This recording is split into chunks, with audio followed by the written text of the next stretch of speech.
I'm gonna do this and hope I don't get a copyright strike because I love MC Chris and I support him and have in countless ways. I own things MC Chris used to own.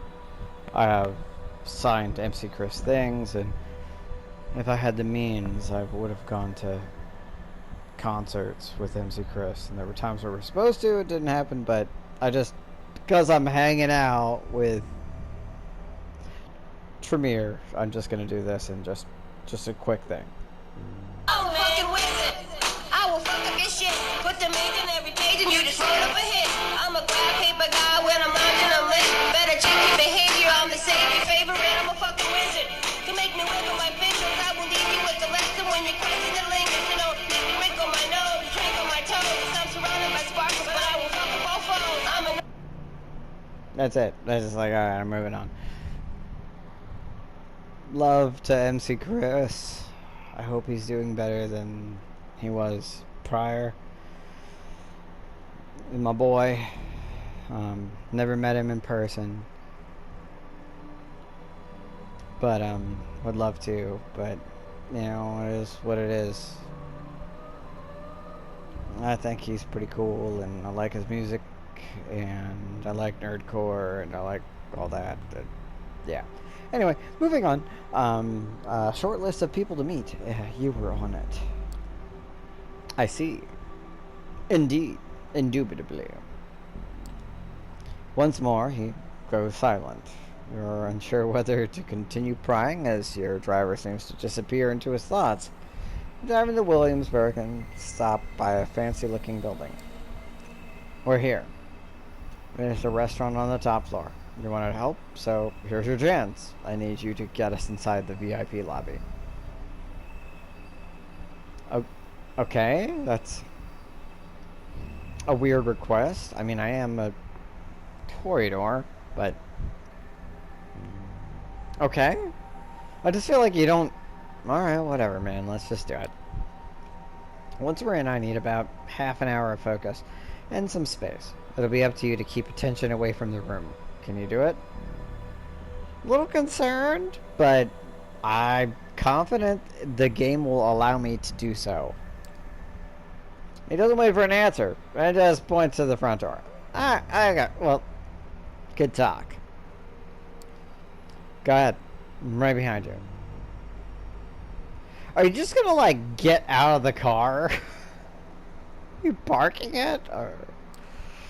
The two of you take the elevator up to the restaurant. The door opens and you see that there's only a few guests left sitting at the tables. An important-looking staff member approaches. Good evening. Very sorry, but the restaurant is closing for the night. I can make a reservation for next week if you wish. Who the fuck does this guy remind me of? He reminds me of somebody. I just don't... it's in my head. I don't know, but I don't recall what it is. I'm a special kind of client. No, I think we can get in now. We're special clients, if you know what I mean. I don't think I do. Apologies, but it's company policy, no exceptions. Would you like to make a reservation? Look, man, real talk. My friend here can make you explode. Like, from the inside out. Like, you can just... It's a whole ass thing. It's a mess. I've never seen it yet, but I've seen it elsewhere, and I definitely don't want to see it in person. It's terrible. You got a nice suit on. Stay open for another fucking 30 minutes and chill the fuck out. Come on, man. Give us a break. This is an outrage. No, I'm gonna use presents. Hey, it's all good. We can come in. We'll be in the VIP lobby. It won't take long. The man blinks. Confused smile appears on his face. Yes, of course. Not a problem. Please, come right in. God, what is he? Who? He reminds me of somebody. And I feel like it's gonna bother me, because, like, when I remember it, I'm gonna be like, ah, it's a reference to something else. Like that guy. You walk in trying to look casual. Make your way towards the VIP lobby. You step inside and close the door behind you. It's a nice place. Very highbrow. Lots of old, expensive-looking furniture and private rooms to discuss any sordid business one discusses when they're that rich. Okay. I'm just looking at the thing from here. It's like, meh.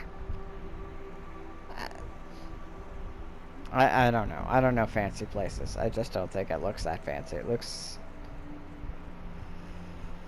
okay-ish. Your companion looks at you with something akin to admiration. Or at least that's how you choose to interpret the slight change in his usual somber facade. Like, look, I'm just gonna interpret that the way I want to. That makes me feel better. You like this, yeah? Let's move on. Not bad. Not bad at all. God, his face.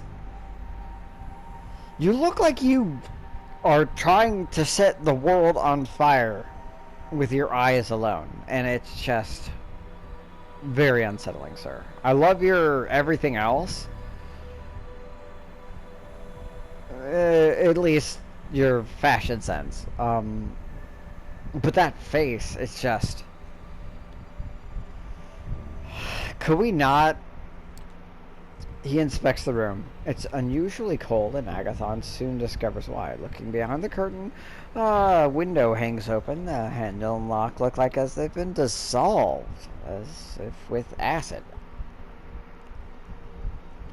That's strange, right? God damn it, Juno. I feel like I know Juno.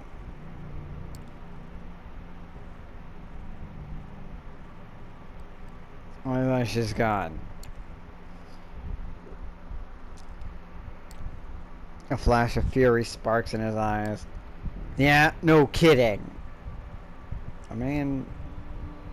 Sorry? He takes a frantic look around the room. This changes things. Keep an eye on the door.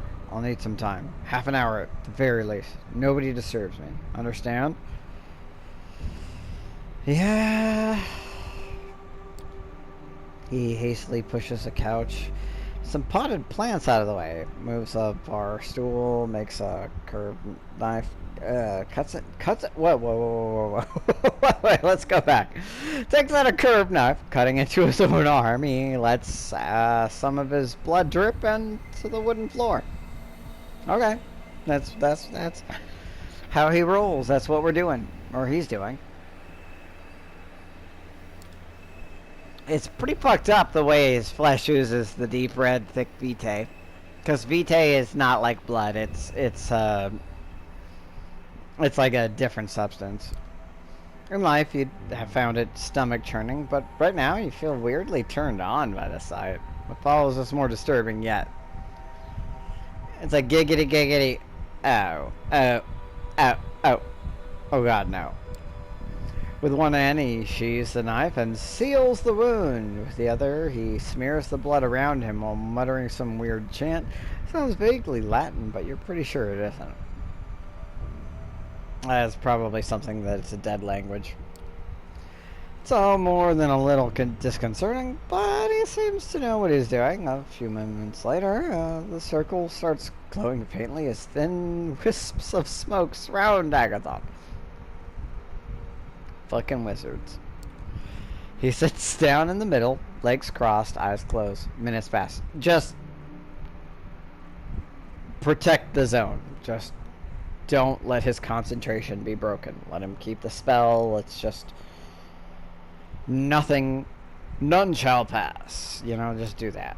Agathon's face twitches from time to time, and his hot head turns every now and then as he was looking around or listening in on a conversation. The smoke grows thicker, forming a veil around the mage. You expect something more flashy, but it's still a sight to behold. Motherfucker, you just like I mean, I thought there'd be more glitz and glamour. It's like, can you do that? Alright, then shut the fuck up. Like, he's doing some real fucking magic shit. Right the fuck now. Like, ooh, there's just a little smoke going on and it's sort of swirling. It's like, you have no idea what's even happening, do you? So shut up, dude. Just bodyguard. Just do that. You wonder what the point of it is, but refrain from asking. Yeah, definitely don't. It's probably best to let... Yeah, no, definitely, please do not. Just let Agathon do his thing. For close to 30 minutes, you're left to your own devices. Then suddenly the door opens slightly and the manager leans into the room. If you have to kill this guy, you might have to. Just keep that in mind. You tense up for a second, but he just gives you an awkward smile. Anything you need? God, who are... You know, he reminds me of someone, and I just don't know who it is, and it's gonna drive me nuts. You shoo him away before he can take a closer look at your companion, and he retreats obediently. 2 minutes later, Agathon casually gets up off the floor and walks over to the sofa. Oh, that's probably not a good sign. He pushes his hand in between the cracks in the upholstery and fishes out something out. Then he turns to you and nods. We're done here. Let's go. God, his face. Alright, yeah, no, that's just like, alright. Autobots roll out.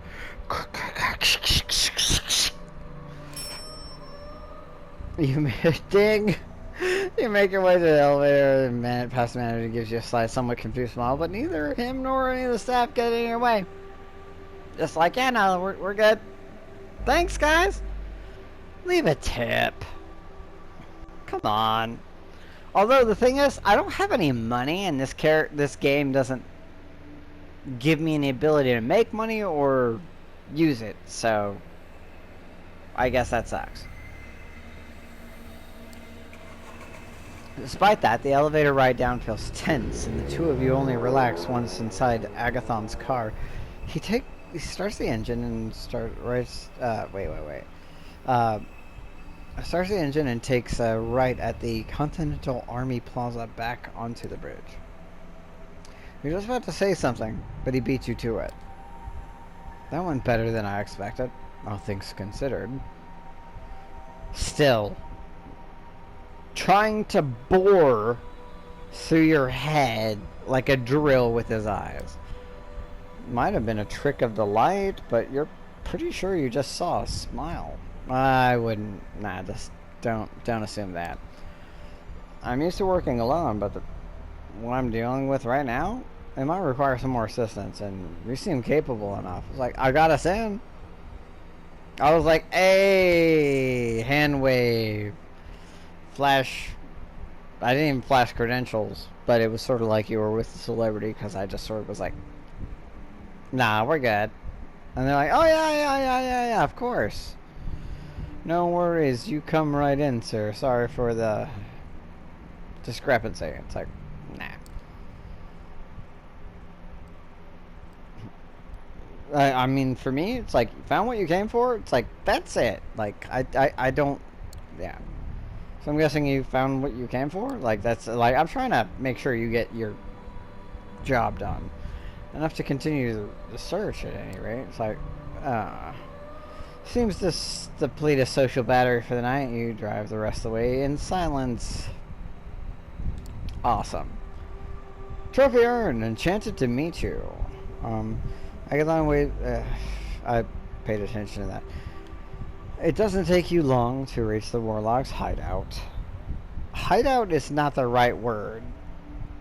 Agathon waves at you absent-mindedly, once again lost in his thoughts, hopelessly so. One of these nights you should probably take him up on his offer. Who knows, if you'll gain his trust, maybe you can actually break through his stoic facade and meet the man underneath. There both is and isn't. Tremere are they're kind of their passion. They are the magic. There is a person, but it's also their focus. Um, it's not like there isn't a human or like a personality. There is a personality. It's just what's more important, getting the job done. That's a very Tremere concept, and that's the way they roll. All right, well, I spent half the night doing that. That was it. All right, it's not too bad. I mean, he seemed okay. That was way less hassle than I expected. These other people look a lot more red, so I'm gonna go for the gangrel. Sophie mentioned a gangrel neonate by the name of Tamika, who's made herself a haven in Prospect Park. The Ferals aren't exactly a social bunch, even by kindred standards, but if you can keep her from clawing your eyes out just long enough, she might be persuaded to join you. Well, that's great. Alright, let's just do that. You make your way through Grand Army Plaza, passing the Soldiers and Sailors Memorial Arch. You can't help but feel a tinge of nostalgia as you picture the places you've seen it countless times in broad daylight, teeming with life. You quickly get over it and pass through the northwest gate into Prospect Park. The park is its usual maze of unkept foliage. Fuck. Come on. Unkept foliage and dimly lit alleys. Silence hangs in the air as it would at this time of night, and there doesn't appear to be any sign of kindred presence. That's why you should be afraid. It's too quiet. You start to suspect Langley's sources are a bunch of bullshit, but you are not willing to give up just yet. You take a deep breath, your nostrils fill with the scent of dead leaves and something else. A faint whiff of copper, too subtle for a human to notice, but your newfound kindred intuition tells you that you're in the right spot. Blood. Yeah, these are Tamika's hunting grounds. It's more than a hunch. You can feel it in your veins. Now, there's only a matter of finding her, unless, of course, she finds you first. I mean, that would be good as long as... Well, no, probably... I don't know. I don't know if it's better to find her or she finds you. Because, if she finds you first, she might just, sneak attack, and that's not good. But if you find her first, she might take that as a threat, so I don't know. As you ponder your options, you hear footsteps coming from behind a line of trees. Quick but evenly paced, mostly a late night jogger. No vampire would take kindly to feeding in their domain. I'm not feeding, but then again, perhaps you could kill two birds with one stone. I have fed recently. Like, I don't know if it was tonight, but walk around the park, seek out the Gangrel Haven, feeding opportunity midnight jogger, or focus. No, just let's focus on the thing. Let's do the job. The world opens up around you like a blood-scented flower. Myriad of smells and sounds pour your senses in like a battering ram. Plus, I just could offend her if I feed. Your focus, trying to drown out the noise, isolate any trace of your quarry. And there it is, a rustling of leaves, no farther than 100 yards to the south. Too big for an animal, too quiet and meticulous for a human. You follow the sound, careful not to make a spectacle of yourself, even at this heightened state. Tracking one of the outcasts seems like a tricky manner. From what you can tell about them, the hunter is never more than a few steps from becoming the hunted. All of a sudden, the rustling stops. The world goes eerily silent. By the time you realize something is wrong, it's already too late. Hunter, hunted. Well, let's hope that they aren't using protein level 1 claws to just rip me to shreds, because that's a really bad scene. In a split second, the air by the side of your head swirls like a vortex. Sounds bad. Driven by sheer instinct, you lean back just as five-finger-shaped razor cut through the darkness, missing your face by an inch. What did I just fucking say? I really don't want to be killed by supernatural, you know, vampire claws. A clawed shadow jumps back a few paces, preparing to correct its mistake. Oh, well, that's not good. You catch a glimpse of the assailant. Looks pretty animalistic, alright, but he's not the one you're looking for. For starters, it's a he. Well. Whoop, whoop, whoop, whoop, whoop. Celerity, let's go. Just as he's about to lunge at you, a snarl resounds from the bushes nearby, stopping your foe in their tracks. Oh, thank God. Out of the shadows emerges a young woman, baring her teeth ever so slightly. She walks over, calmly, her eyes fixed on your assailant. Her presence is enough to make him reconsider attacking you, but not to withdraw completely.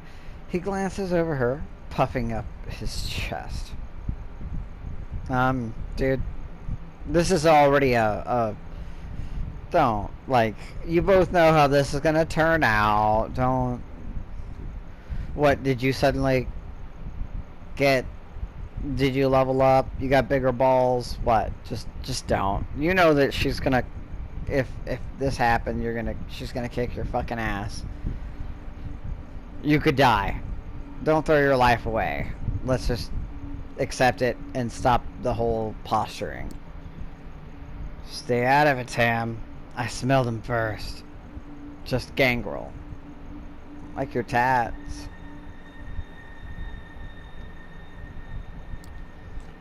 Tam, how about that?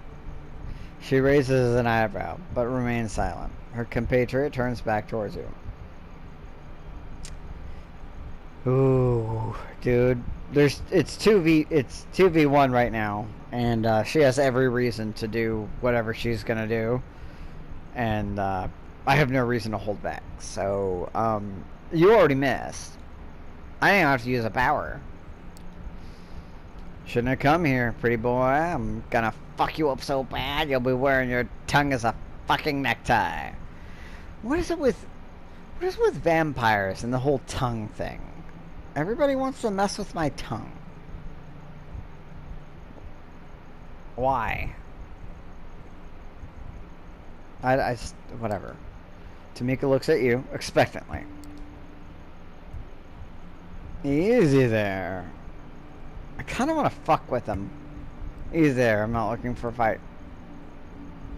So you can bark. Let's see you fight. Let's see you bite. Nah, it's fuck. This is gangrel. It's gangrel territory. I can't just try to peacefully deal with this. I mean, maybe, but I'm not gonna tour or talk my way out of it.